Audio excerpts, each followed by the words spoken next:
Matapos ang ilang buwang investigasyon sa kaso ng mga nawawalang sabungero, pinaaaresto na ng korte ang tinuturong mastermind, ang negosyanteng si Charlie Atong Ang at iba pa niyang kasabwat sa kasong kidnapping with homicide. Para sa iba pang detalye live mula sa Maynila, nasa frontline ng balitang yan si Camille Samonte. Camille, ano bang mangyayari ngayon? Anong inaasahan natin sa paglalabas nitong warrant?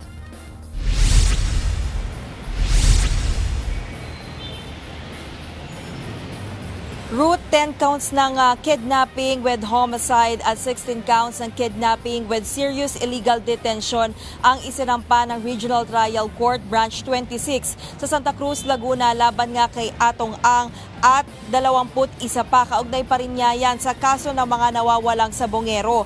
Walang bail o piyansa ang kasong isinampa sa kanila. Kabilang sa mga pinaaresto maliban kay Ang ay ang mga pulis sa sina Police Lieutenant Colonel Ryan J. Orapa, Police Senior Master Sergeant Joy Encarnacion, Police Executive Master Sergeant Aaron Erza Lagahit, Kabilan at iba pa. Ayon sa korte, nakitaan ng prima facie evidence with reasonable certainty of conviction ng kaso para kasuhan sina Atong Ang at iba pa.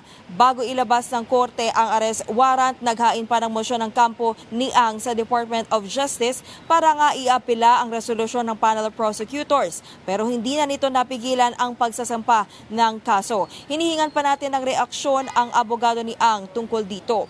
Ayon sa DOJ, nauna nang nailabas ang Immigration Lookout Bulletin Order laban kay Ang. At dahil meron na ngang warrant, hihilingin na ng prosecutor sa korte na maglabas ng hold departure order. Ito raw ay para matiyak na haharap ang mga akusado sa paglilitis.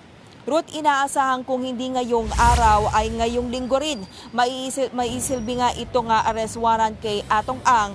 Yan ay kung matuntun siya sa mga lokasyong natukoy ng PNP. Samantala, wala pa namang impormasyon mula sa Bureau of Immigration kung may record na ba ng paglabas sa bansa si Ang at yung iba pang mga akusado. Ruth? Yan po ang Express Report ni Camille Samonte. Mga kapatid, Ruth Cabalco, para sa mabilis na pasada ng mga balitang dapat niyong malaman, mag-follow at mag-subscribe sa social media pages ng News 5.